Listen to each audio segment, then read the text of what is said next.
예수님이 걸으셨던 이스라엘 땅을 걷고 또 예수님이 사역하신 곳에 세워진 교회들을 통해서 일주일 내내 무슨 설교를 해야 될까 가면서도 생각을 하는 거죠. 어느 곳에 어느 방문했던 교회에 말씀을 가지고 말씀을 전해야 될까라는 것이 늘 제 마음속에 있다가 소위 산상 설교, 산상 수훈이라고 하는 첫 이 팔복에 대한 말씀을 택한 것은 팔복 교회를 방문하고 해서였어요. 팔복 교회, 나중에 사진을 보여드리겠지만 이 팔복 교회를 통해서 예수님이 이 모든 군중을 앉혀놓고 그리고 떴네 이렇게 밑에서 말씀을 하시면 이 뒤에 이 갈릴리 호수에서 바람이 부는 그 바람에 의해 말씀을 하면 그 말씀이 그 많은 사람들에게 마이크로폰 없이 들리는 거예요. 그러면서 위에 이렇게 세워진 교회에 팔복의 성경 구절이 이렇게 8군데 기록되어 있는 것이 있는데요. 이걸 보면서 예수님은 단순히 그냥 우리가 아는 성경책에 기록된 인물이 아니라 진짜 성경에 기록된 사건들이 모두 역사적 사실을 근거하고 있다는 것을 확인할 수가 있습니다. 아마 이번에 성지순례를 다녀오신 분들은 이제 성경을 읽다 보면 이 부분이 바로 거기였구나 라는 것을 조금 감을 잡게 되지 않을까라는 생각을 하는데요. 우리가 성경을 읽고 이해하는 데 큰 도움이 될 것이라고 생각이 됩니다. 이 말씀을 택한 이유는 다른 것이 아니라 오늘 설교 제목이 행복이란 무엇인가? 행복이란 무엇인가? 사람들은 현재 자신이 가지고 있지 않은 것을 채우게 되면 행복해질 것이라는 생각을 갖고 있습니다. 내가 지금 없는 것을 갖게 되면 내가 행복해질 것이다. 여러분, 어린 시절에 누구나 빨리 어른 되기를 희망하죠. 그렇죠? 제가 어렸을 때 저희 교회 이제 저희 다니는 신방을 하고 나면은 그분들이 꼭 마시는 게 있었어요. 그게 커피였어요. 그걸 마시고 싶었는데 애들은 못 마신다는 거예요. 그래서 빨리 어른 돼서 저거 마셔야지. 그런 마음이 있었어요. 여러분, 어렸을 때는 빨리 어른 되고 싶었어요. 그렇죠? 그래 늦게 자고 하여간 어른들이 누리는 특혜가 있었거든요. 그러니까 어린 나이에 빨리 어른 되고 싶었어요. 여러분 아닌가요? 여러분 그냥 피터팬인가요? 대부분이 다 그런 마음이 있잖아요. 근데 흥미롭게도 정작 어른이 된 뒤에는 또 뭘 구하죠? 젊어지기를 원해요.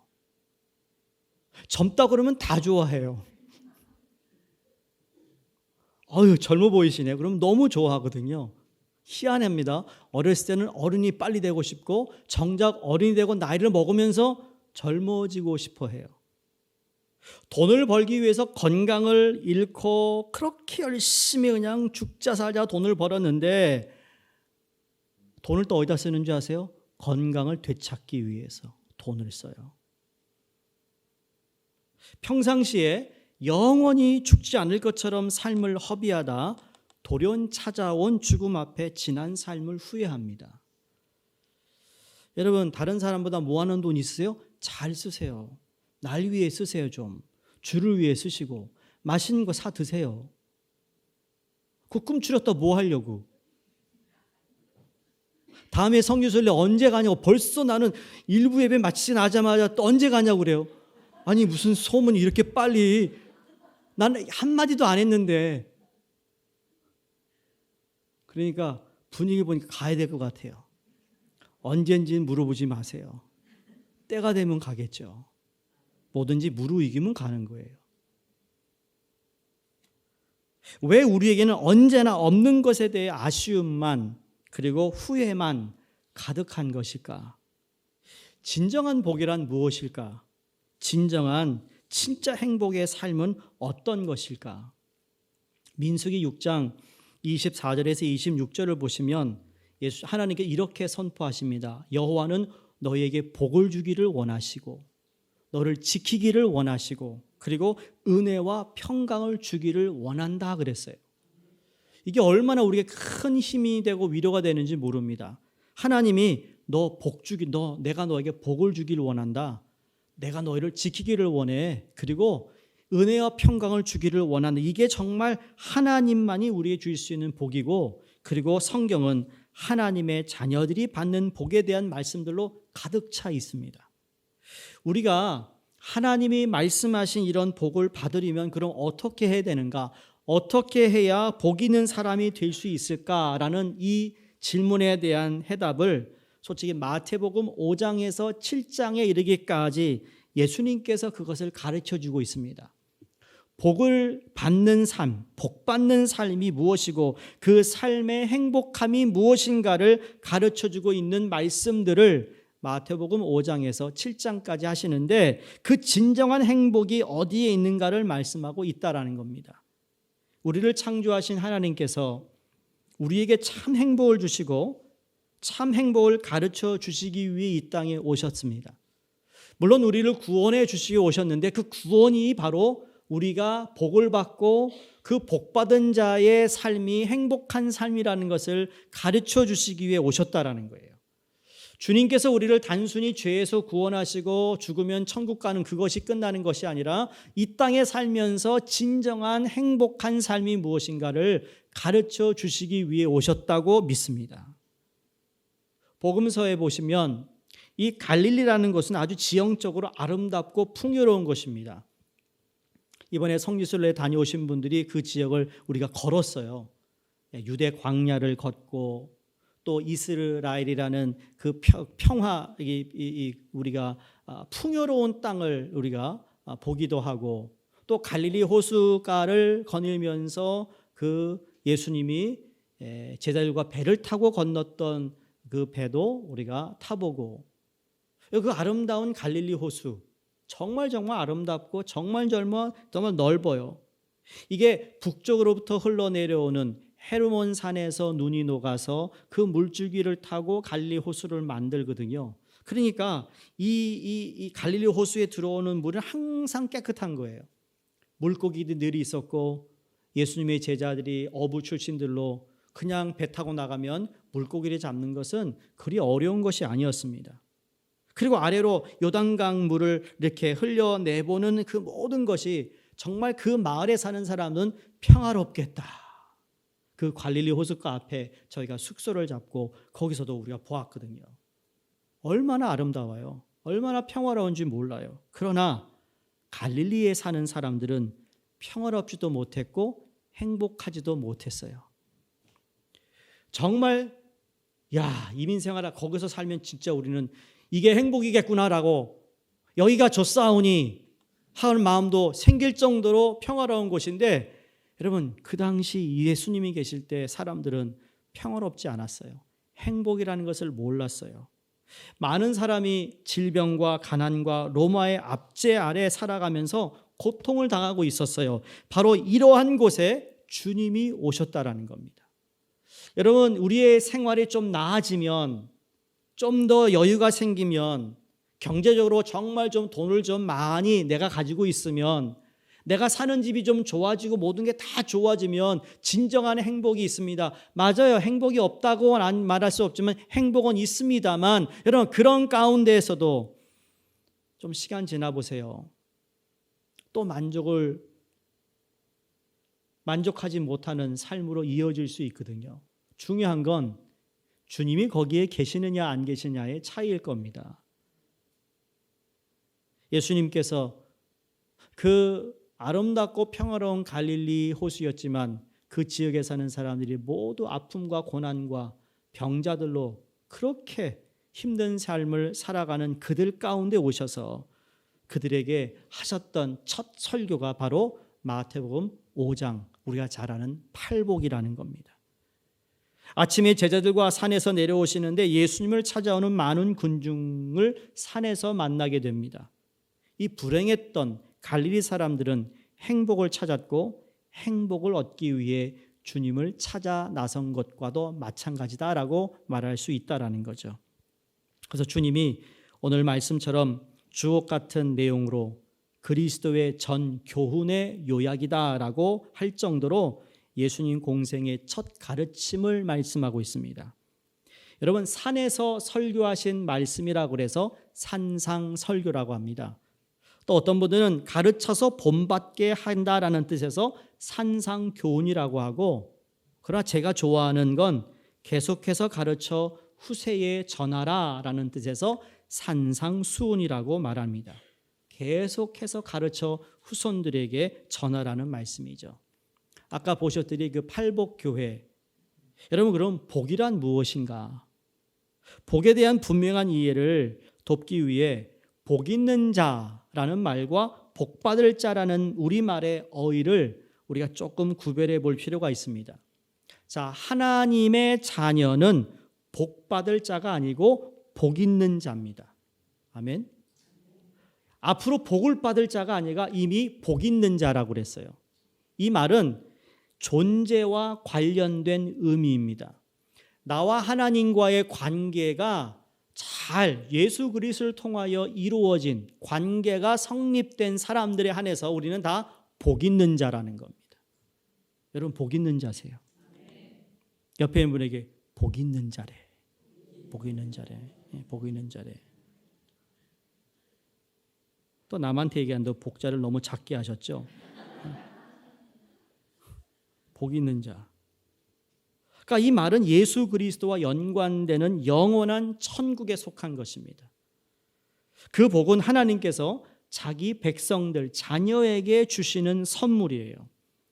이 복이라는 원어 히라버를 보면 마카리오스라는 단어를 사용합니다. 그런데 이 마카리오스라는 복을 이 특별한 의미를 지니고 있는데 여러분, 세 가지만 말씀드리고 싶어요. 첫 번째, 이 복이라는 단어가 사용될 때는 신의 존재나 특성을 나타날 때 사용했다라는 겁니다.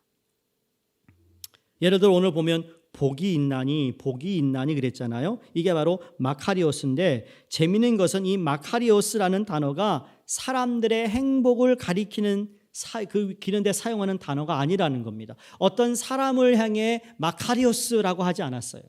분명히 저 사람이 복 있는 자, 우리의 그냥 뉘앙스로 보면 그 이야기를 들으면 복 있는 자, 그 사람이라고 생각하는데 아니에요. 그 사람이 아니라 이건 하나님의 행복을 가리킬 때 사용하는 단어입니다. 누구의 행복이요? 하나님의 행복. 그러니까 이렇게 표현하는 거예요. 의에 줄이고 목마른 자는 복이 있나니라고 할 때 의에 줄이고 목마른 자의 행복은 하나님이 예수님 자신의 행복을 가리키는 것이라는 거예요. 이 말씀을 주님이 우리에게 주시는 의도 속에는 자, 이제 내가 누리는 행복을 너희도 항상 체험하면서 살기를 바란다라는 의미가 여기에 담겨 있는 거예요. 그러니까 복이 있나니, 첫째로 얘기하면 심령이 가난한 자는 복이 있나니, 이게 뭐예요? 주 예수 그리스도가, 그렇죠? 우리에게 이러한 것을 예수 그리스도를 통하여 그 신, 그분의 특성한 어떠한 본성을 이야기할 때 그것을 우리에게도 그것을 체험하기를 원하신다는 거죠. 그게 바로 하나 되는 거예요. 하나님이 하신 말씀, 주님이 하신 말씀과 내 삶이 전혀 다른 것이 아니라, 이중적인 것이 아니라 소위 영어로 말하면 싱크가 되는 거예요. 싱크. 여러분이 핸드폰과 컴퓨터와 싱크를 시켜서 내가 모든 사진을 찍으면 내 컴퓨터에 다 자동으로 거기에 저장이 되는 거, 이게 싱크예요. 하나인 거예요.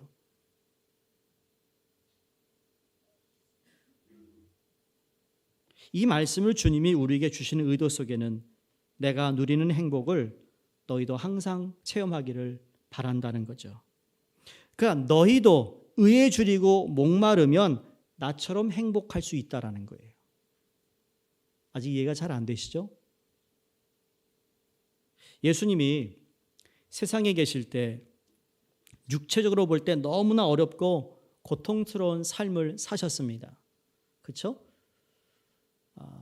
내가 머리 둘 데가 없다 하실 정도로, 지금 당장 무엇을 먹어야 할지 제자들 보러 음식을 가져오라, 그렇게 많은 사람들을 모아놓고 야, 너희들 지금 먹을 거 없니? 좀 나눠줘라 하실 정도로 무엇을 먹을까, 무엇을 입을까, 그거 전혀 장담할 수 없던 상황 속에 사셨어요. 여러분, 예수님만큼 가난한 분이 없고요. 그만큼 사람들에게 핍박받은 사람이 없었으며 그만큼 고통을 체험한 사람이 없었지만 그와 같은 고난 속에서도 주님은 잃어버리지 않은 게 있어요. 그게 뭐냐면 심령의 행복이었어요. 예수님도 하나님 아버지와의 관계 속에서 그 아버지의 복을 예수님이 늘 간직하고 있었다라는 거예요. 그게 행복이라는 거죠. 우리가 행복을 소유할 수 있다면 세상에서 가장 복된 자가 될 것이라고 믿습니다. 만일 가난해도 행복하다고 하는 사람에게 그 행복을 누가 앗아갈 수 있습니까? 눈물을 흘리고 슬퍼하면서 애통함에도 불구하고 나는 행복하다고 말하는 사람이 있다면 여러분, 누가 그 행복을 빼앗아 갈 수 있겠냐고요. 이 세상에는 큰 소리를 쳐야 이긴다고 말합니다. 온유하면 손해봅니다. 그런데 온유하기 때문에 손해를 보면서도 나는 행복한 사람이야 라고 한다면 누가 그 사람의 행복을 빼앗아 갈 수 있겠습니까? 못 뺏어갑니다. 절대로 빼앗아 갈 수 없습니다. 그 예수님이 부활하시고 나서 내가 너에게 평강을 주노니 이 세상이 줄 수 없는 평강을 너에게 주노라. 여러분, 문제 앞에 여러분이 많은 씨름을 하고 있어요. 스트레스를 받으세요. 바로 주님이 우리에게 약속하신 이 복, 이 행복은 여러분 그 폭풍과 같은 그 어려움 속에서도 나는 주님과의 온전한 관계 속에 평강을 누릴 수 있는 것, 그게 복인 것입니다. 여러분이 건강을 잃으셨어요. 그래서 치유 중이세요. 그럼에도 내가 주님을 향한 내 마음이 흔들리지 않고 교회를 사랑하며 예배하기를 즐거워하며 어떻게 하든 주님께 나와 정말 기도하고자 하는 그런 마음이 내게 있다면 여러분, 복 있는 자가 되는 거예요. 그러므로 예수님이 말씀하신 이 행복은 이 세상 그 무엇으로도 줄 수가 없고 이 세상의 그 무엇도 빼앗아 갈 수 없는 오직 하나님만이 누리시는 행복이라는 거죠. 이 행복을 주님 우리에게 가르치고 계십니다. 여러분, 맹자는 인생을 사는데 정말 재미있고 행복하게 만드는 것이 두 가지라고 그랬습니다. 혹시 아세요? 맛있는 거 많이 먹는 것. 두 번째, 성을 즐기는 것이라고 그랬어요. 얼마나 육적입니까? 오늘 여러분, 맛있는 거 많이 우리가 알고 있잖아요. 그래서 한국이 심각하다는 거예요. 영적으로 먹는 것에 다 미쳤어요. 그거 찾으러 다니는 것도 미쳤고 그냥 조금만 절제하면 좋겠는데 너무나 많아요. 먹고 마시는 것, 사람들이 정말로 이것은 빼어놓을 수 없는 즐거움으로 삼고 있는데 여러분, 그 먹고 나면 그때는 행복해요. 돌아서면 다 배설물로 빠지는데 뭐 그거 행복해. 먹을 때만 좋은 거예요. 물론 즐길 수 있는 건 좋은 것이죠. 근데 그게 항상 오버하면 참 문제가 되는 거예요. 주님이 다 맛있게 먹고 우리에게 주신 거예요. 근데 그걸 너무 지나치게 그걸 쫓아다니면 벌써 행복의 길에서 벗어난 것이라는 거죠. 돈이 행복을 가져다 줄 수 있다고 합니다. 예, 잠시는 행복을 느낄 수 있습니다. 근데 여러분, 그것 역시도 길을 잘못 들어선 겁니다. 명예와 권세가 행복을 가져다 줄 줄 알고 아침부터 저녁까지 눈에 불을 켜고 쫓아다닙니다. 그러나 명예와 권세가 행복을 줍니까? 심지어 솔로몬도 그에 대한 대답을 우리에게 했습니다. 그것들이 행복을 주지 않는다고. 만약에 이런 것들이 행복을 주는 것이라면 선진국에서 사는 사람들의 팔자가 제일 좋아할 것입니다. 그런데 그렇지 않습니다. 선진국일수록 자살하는 사람이 더 많습니다. 왜 밤이면 진정제나 수면제를 먹지 않으면 잠을 이룰 수 없는 사람들이 점점 늘어날까요? 선진국에 많아요. 그 이유는 무엇인가? 여러분, 내가 원하는 것을 다 손에 넣어도 그 행복이, 그것이 행복을 주지 못한다는 증거가 되는 것입니다. 저는 이제 우리가 성지순례 하면서 버스를 타고 기사가 있고 제가 가이드 하면 바로 뒤에 앉아서 갔어요. 복잡한 이 아랍인들이 사는 지역을 지나는데 어느 아빠와 엄마와 아이를 안고 또 딸 하나를 이렇게 손을 잡고 가는데 우리 드라이버가 아랍 사람인데 참 사람이 좋아요. 그러면서 그 사람을 부르더라고요. 부르면서 뭔가 왜 그런 무슨 일인가 했더니 그 손을 잡고 가는 딸아이의 이 팔이, 이 손이 다 뭉그러졌어요. 없어요. 삐쩍 마른 거죠. 그러면서 이제 구걸하려고 이 버스를 열어달라는 거예요. 와서 구걸하겠다. 그러니까 우리 이 운전사가 미리 알고는 불러다가 조금 주면서 여긴 버스 올라올 수 없어. 그러나 이거 가지고 밥 사 먹으라고.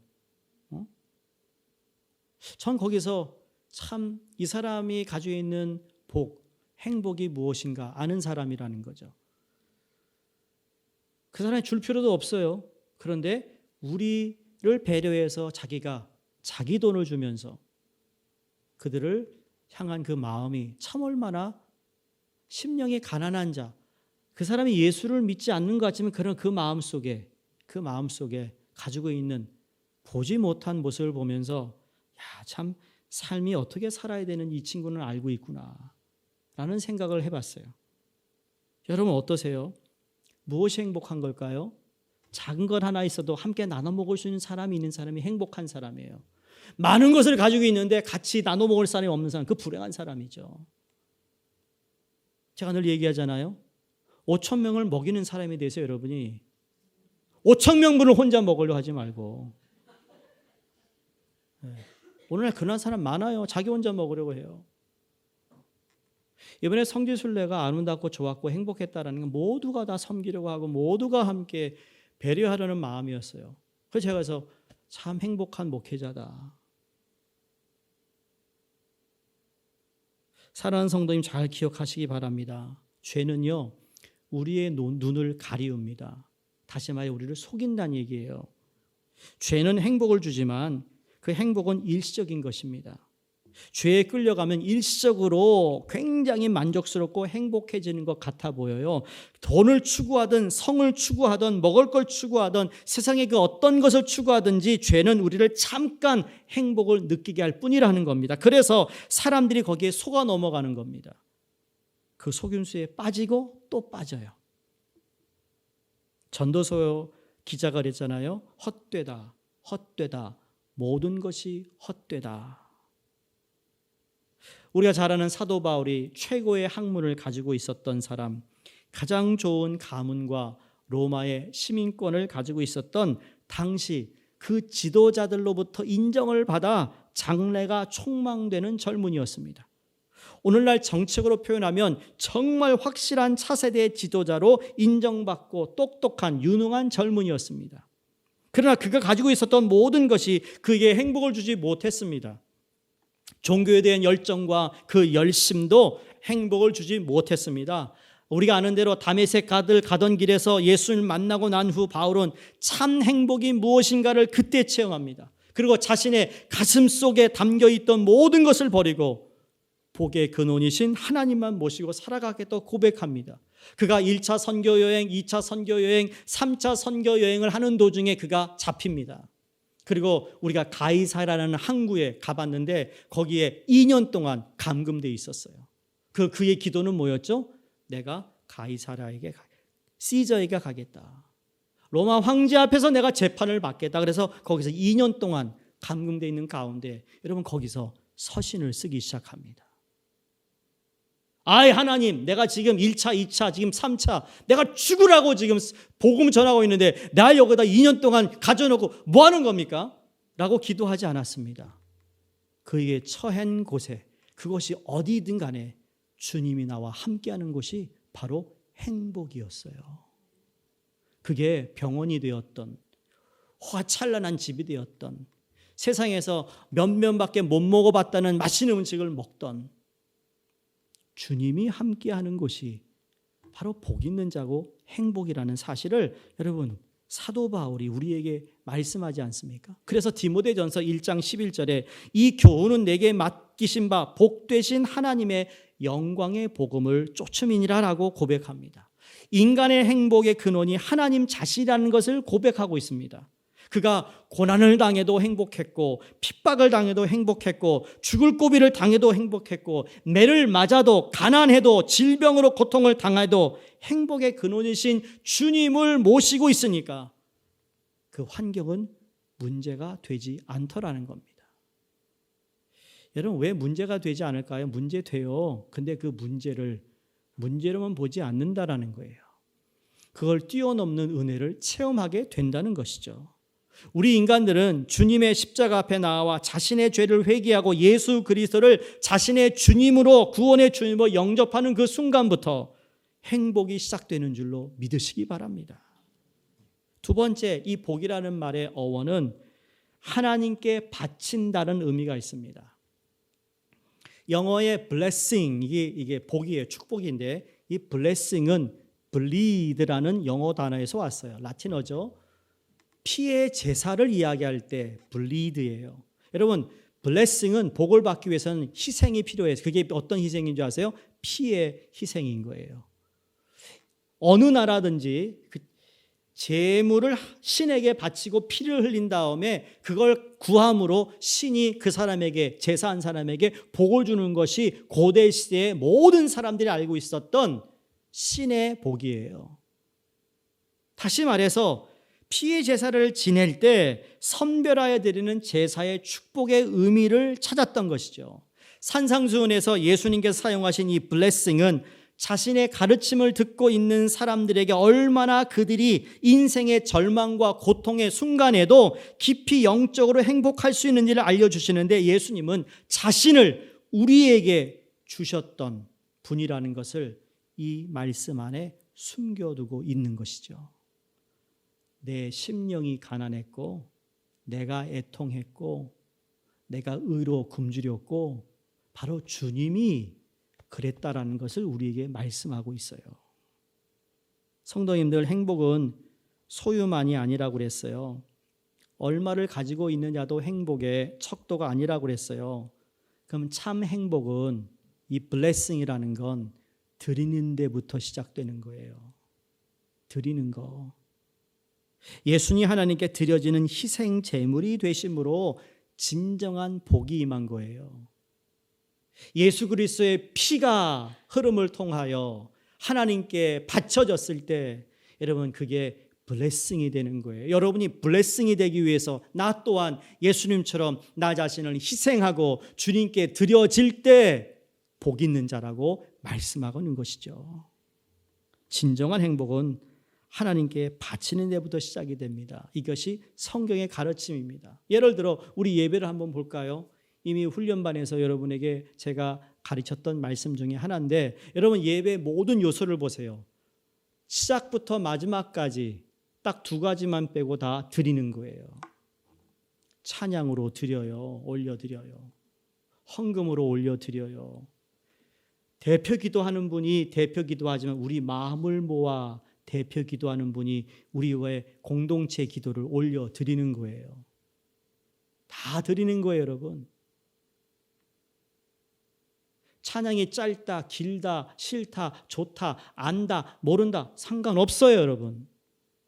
왜? 여러분이 드려야 되는 거기 때문에.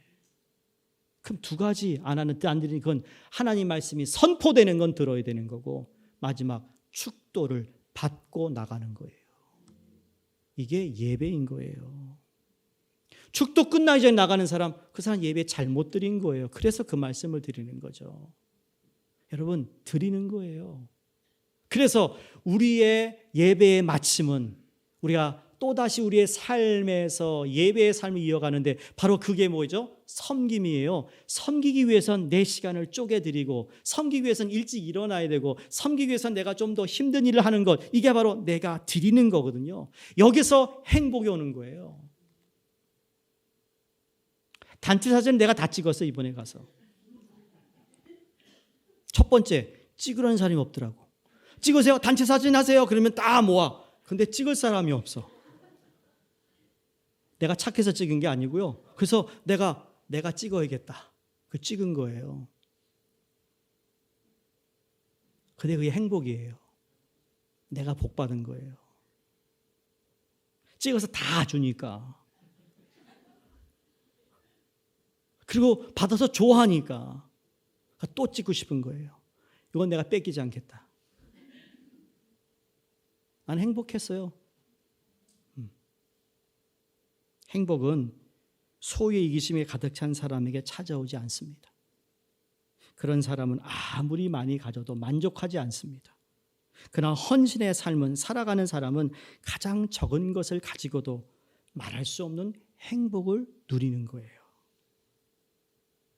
세 번째, 이 복이란 말에는 다른 사람의 생애 속에 기여한다라는 의미가 있습니다. 어떤 사람이 나에게 대해서 무슨 말을 하든지 그 상대방에 대해 좋은 이야기를 하며 그의 생애에 기여하는 사람은 행복한 사람이라는 겁니다. 그 사람을 격려하고 그 사람을 축복하는 사람이 여러분 행복한 사람이에요. 로마서 12장 14절에 너희를 핍박하는 자를 축복하라, 축복하고 저주하지 말라 그랬습니다. 복수는 복수를 당하는 자나 복수를 하는 사람이나 모두 파멸시킵니다. 둘 다 죽어버려요. 그 죽음으로 끌고 가는 거예요. 그런데 용서만이 용서하는 사람과 용서를 받는 사람 모두를 행복하게 합니다. 행복은 이웃을 축복하는 자에게 찾아오는 하나님의 선물이에요. 행복은 하나님을 사랑하는 이웃을 사랑할 때 우리에게 찾아오는 것이에요. 내가 잘못한 게 별로 없어도 그냥 품어주고 사랑해주고 용서해주고 한 번 더 격려해주는 게 이기는 거예요. 이기는 거예요. 그 비결을 아는 사람은 절대로 복 있는 자라는 그것을 놓치지 않기 위해 살아가는 거거든요. 여러분 그렇게 살았으면 좋겠어요. 매일매일 살아가실 때, 순간순간 살아가실 때 직장에서 아니면 여러분이 교회에서 할 때 나에게 섭섭해하는 사람이 있을 수 있어요. 왜 없어요? 인간들이 모였는데. 그러나 그럼에도 불구하고 꾹 누르고 나는 행복한 자가 될 거야. 복 있는 자가 될 거야. 그렇게 마음 먹으시라고요. 그래야 삶이 변하는 거 아니겠어요?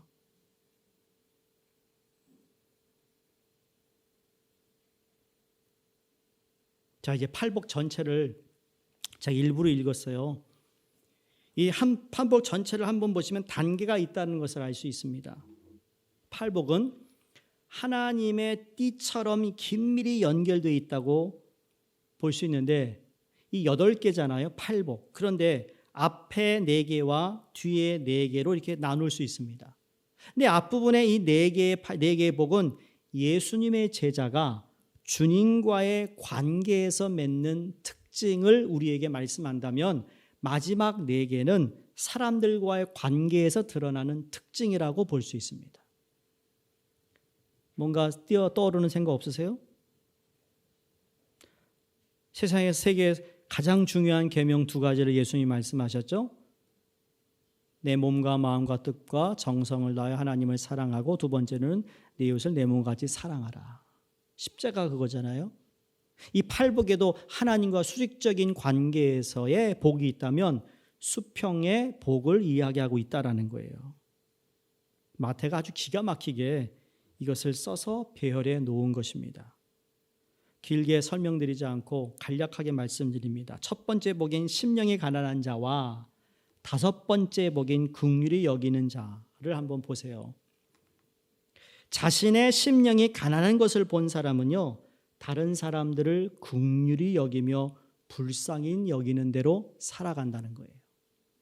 내가 심령이 가난할 때 불쌍한 사람들을 절대 그냥 지나치지 않아요. 자기도 주님 앞에서 실패하고 넘어지고 연약했던 경험이 있다는 걸 아는 사람은 그 처지에 있는 사람들을 불쌍히 여길 줄 아는 거예요. 여러분 가끔 그런 얘기 하시는 분이 있잖아요. 과거에 내가 이런 어려움이 있었는데 현재 우리 목장 이런 어려움을 당하는 걸 보니까 내가 그분에게 위로해 줄 수 있는 말이 있었다고. 이게 바로 가난한 심령을 가졌던 사람들이 불쌍히 여기는 마음을 갖는 거예요. 오히려 그 불쌍히 여기기 때문에 그 사람의 그 했던 모든 행동과 말을 내가 다 덮을 수 있어요. 왜? 참 심령이 너무너무 가난했구나. 어려웠구나. 주님이 여러분의 마음을 이해하는 이유는 바로 주님이 가난한 심령으로 우리에게 이 땅에 오시고 그리고 우리를 불쌍히 여기셔서